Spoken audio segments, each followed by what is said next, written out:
You've been trained to be liked, to keep the peace, to nod, to smile, to stay small. Carl Jung would have told you that this goodness is nothing but a mask, and if you're not careful, that mask becomes a prison. People-pleasing doesn't make you kind, it makes you invisible. You don't earn respect by saying yes. You don't gain love by being easy. You don't find peace by being passive. You just disappear, quietly, painlessly, and no one even notices. You think you're being helpful, supportive, good, but the truth is, you're abandoning yourself, and every single time you do it, you teach the world your needs don't matter. Your time's negotiable, your boundaries, optional, your silence, that's seen as approval. Jung didn't see people-pleasing as politeness. He saw it as shadow in disguise, a behavioral mask, a defense against rejection, a shield from conflict, an escape from disconnection. But here's the truth. The more you please, the more you'll be used. Not because people are evil, but because people respond to what you allow.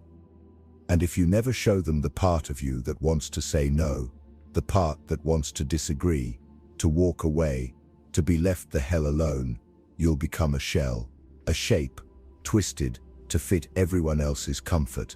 And one day, you'll wake up, tired, resentful, fake, and wondering why no one truly sees you. Jung had a name for this, the persona, the mask you were taught to wear, the version of you built by parents, culture, teachers, religion, all to make you acceptable, to make you fit in, to make you survive. And yes, you needed it, still do.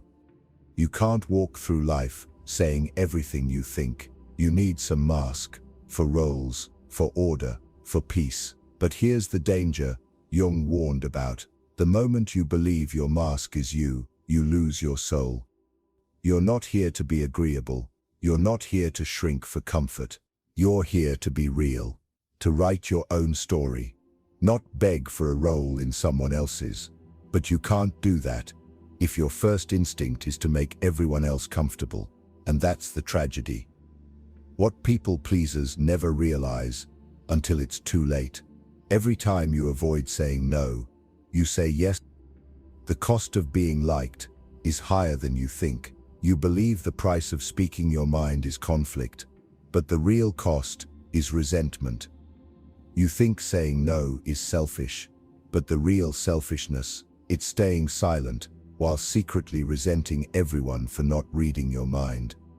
You think making people happy is noble, but true nobility, it's having boundaries so sharp, so clear, that no one has to guess who you really are.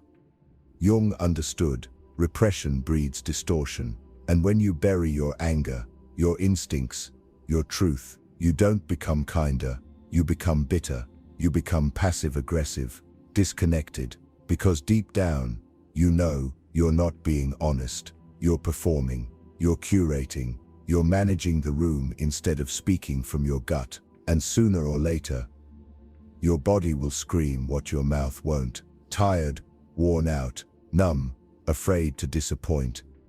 Overthinking every word, overanalyzing every look, that's not sensitivity, that's emotional imprisonment, and it gets worse. Because the more you please, the more you train people to expect it. You taught them to walk over you, and they will, not always because they're cruel, but because you've said yes so many times. They stopped believing you, even had a no. You can't be loved if you're not known. The people you're bending over backwards for, they don't know you. They only know the edited version you've served them. And now, you're scared to change. Because if you suddenly set boundaries, they'll say, you've changed, you're selfish, you're cold. But here's the truth. They've just grown comfortable with your silence, your softness, your submission. And when you stop performing, when you start protecting yourself, your honesty feels like violence, not because you're hurting them, but because you're no longer hurting yourself. Jung would say, this is the beginning of individuation, not self-improvement. self-possession. It's becoming full, whole, integrated, with a spine, a shadow, a voice, and a no that actually means something. Until you get there, you'll always feel hollow, like something's off, like your life doesn't fully belong to you. That's not depression. That's your real self trying to wake you up, trying to scream through your fake smiles, cut through your agreeable emails, break out of the script you've been reciting for years. And the only way out, stop pleasing. Because when you finally stop, people will get uncomfortable. Some will get angry, some will leave, and some will try to guilt you back into your old cage. Let them be upset. Let them walk away. Let them misunderstand you. That's not cruelty. That's clarity. You're not here to be agreeable. You're here to be whole. You're here to speak the words that need to be said, even if they disappoint, to draw lines that protect your soul, even if they offend, to walk away from anyone who only loved you when you were easy to control. But Jung would say, this isn't selfishness. This is your awakening. And now we descend into the psychology behind that awakening. Why people-pleasing is not just a habit, but a survival reflex. How to tell when your persona is the one speaking, and how to begin unlearning it without losing your relationships or yourself. Carl Jung didn't call it people-pleasing. He called it a betrayal of the self, because you weren't born this way. You didn't enter the world hoping to please the room. You weren't designed to say yes when your soul screamed no. You weren't built to hide your truth for the sake of harmony. You were trained, molded, conditioned, and the worst part, you thought it was love. You thought silence made you wise. You thought sacrifice made you good. You thought emotional suppression made you strong. But the truth is, it made you vanish. The person they love, the one they praise, they admire, they depend on, that's not you. That's your persona. So what is the persona? Jung defined it as the mask you wear to survive the demands of the world. It's not fake, it's functional. You wore it at school, you wore it at home, you wore it at work. It helped you navigate, fit in, get by. But the moment you mistake the mask for your identity, you lose the one thing that makes life worth living: authenticity. And this is what happens to chronic people-pleasers. Somewhere in their childhood, they learned a dangerous equation. Being honest equals sign rejection. Expressing frustration equals sign punishment. Having needs equals sign being selfish. So they adapted. They smiled when they wanted to cry. They agreed when they wanted to scream. They shrank so others could feel big. They learned that love wasn't given. It was earned through performance. And so the mask became permanent. What Jung understood, and what modern psychology often misses, is this: people-pleasing isn't just a behavior issue, it's a soul wound. Because when you abandon yourself again and again, you don't just lose your voice, you lose your identity. And one day, you'll wake up and whisper, "Who am I without this role? What happens if I stop playing the part? What if they leave? When I stop giving, will anyone stay? If I finally speak the truth, will anyone still love me?" These aren't small fears. They're not superficial. They're existential. Because once, your survival depended on being liked. And somewhere along the way, you mistook being liked for being safe. But here's the truth. Every time you choose safety over truth, you give away another piece of yourself. You become dependable, but not known. You become helpful, but not real. And here's the secret no one wants to admit. The people-pleaser gets love, but it never feels true. Because deep down, you know they're not loving you. They're loving the agreeable version, the reliable version, the endlessly flexible, always smiling version. But what happens when you're exhausted, when you have limits, when you finally say, "No more"? That's when the love disappears, and what's left? Guilt. silence, self-doubt. But Jung would say, good. That's where your real life begins. This is individuation, becoming whole, not liked. Jung's idea of individuation is the cure for people-pleasing. It's the process of reclaiming the parts of you exiled just to be accepted. Your anger, your selfishness, your pride, your truth. Individuation isn't about becoming perfect, it's about becoming whole. It's saying, yes, I care about others, but I care about me too. Yes, I want peace, but not at the price of my voice. Yes, I love you, but I won't abandon myself to keep you. That's not rebellion, that's maturity. And if someone can't handle that, let them go.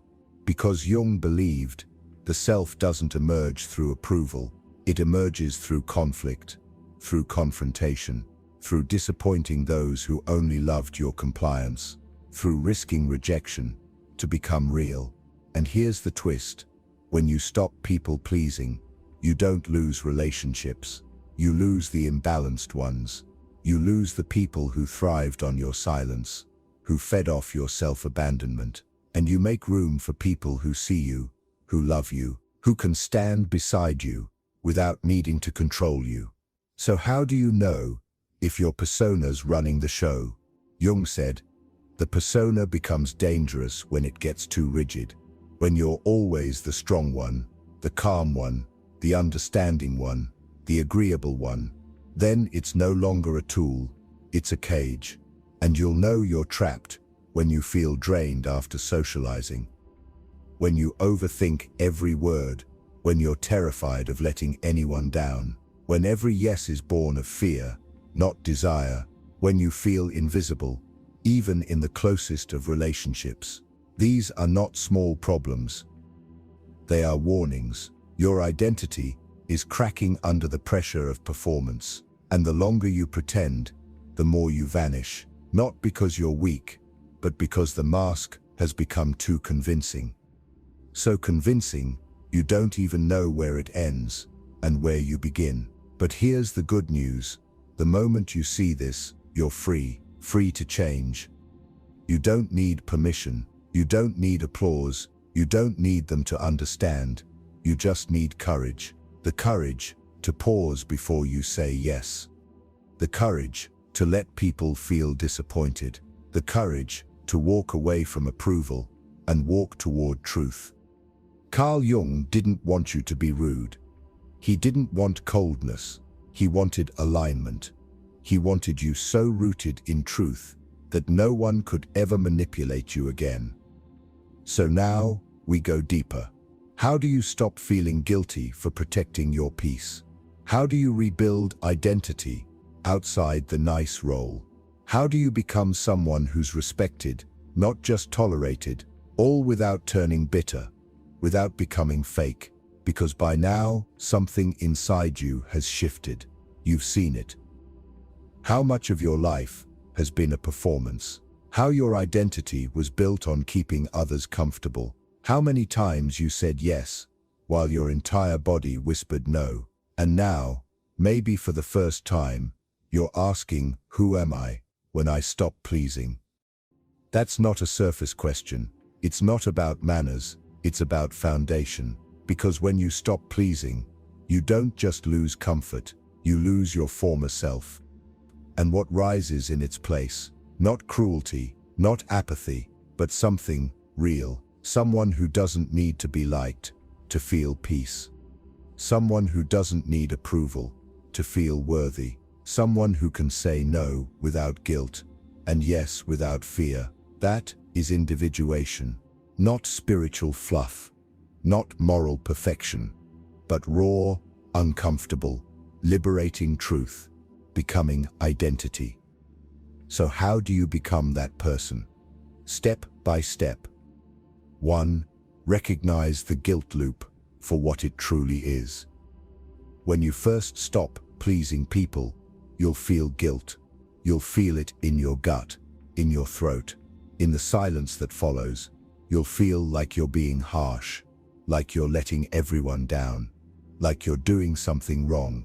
But Jung would say, this isn't guilt, this is withdrawal. You're detoxing from a life of approval addiction. You're feeling the ache of reclaiming power after years of giving it away. Of course, it feels heavy, but that heaviness, that's not proof you're wrong. It's proof you're finally moving. Let the guilt come. Don't resist it. Don't dissect it. Just feel it and do the right thing anyway. That's how power comes back. In the space where guilt once ruled, no longer lets guilt dictate your actions. 2. Redefine your value. People pleasers tie their worth to one thing: how useful they are. If you're helpful, you feel worthy. If you're needed, you feel safe. If you're liked, you feel important. But Jung would say, that isn't worth. That's conditional performance. And here's the danger.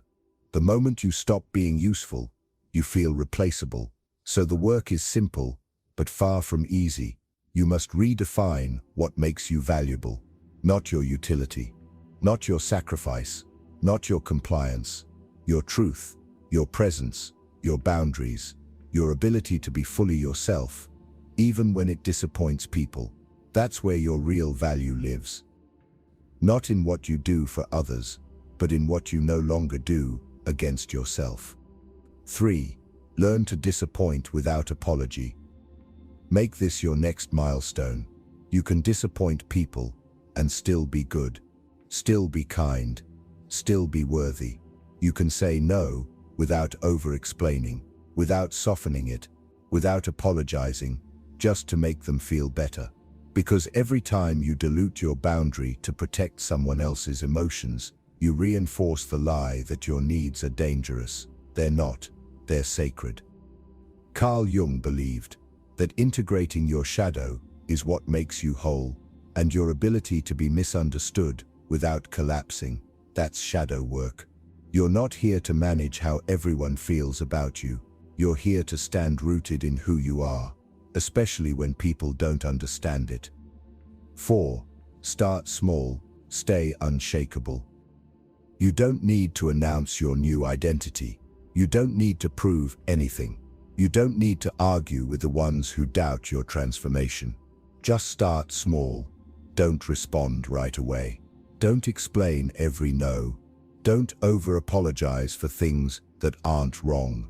Don't offer more than you truly want to give. Let it be quiet. Let it be consistent. And then something subtle and powerful will happen. People will recalibrate. They'll stop pushing. They'll stop assuming. They'll stop draining. Because your silence, your firmness, your peace has trained them. You're no longer here to please. You're here to be whole. 5. Embody the new standard. Once you stop pleasing, you'll begin attracting differently. Those who loved your compliance, they'll fall away. Let them. That's not loss. That's proof. Proof you were being used, not loved. And in their place will come those who respect your silence, who match your honesty, who support your growth, who love you for your truth, not your performance. But this only happens if you embody the new standard. Not just once, not just when it's easy, but every day, in every conversation, every moment you feel that old version of you, begging to bend again. Don't. Feel the urge to bend. Feel it rise in your throat. And still, hold the line. Breathe through the heat, through the silence, through the pressure. Because every time you don't betray yourself, you grow stronger. And that strength, not loud, not boastful, but still, quiet, undeniable, is what Jung believed leads to real transformation. Not outer success, not applause, not validation, but internal integrity. Final words: you'll stop pleasing people after this, not because you've become cold, but because you've become conscious. Carl Jung never wanted you cruel, he wanted you awake. He wanted you to stop performing, stop fawning, stop bleeding your soul dry for people who wouldn't even offer a bandage. He wanted you to become someone who is clear in their no, honest in their presence, grounded in discomfort, whole, even when that wholeness makes others uneasy. Because the ones who are truly healed are not the ones who are always liked. They are the ones who are finally completely free.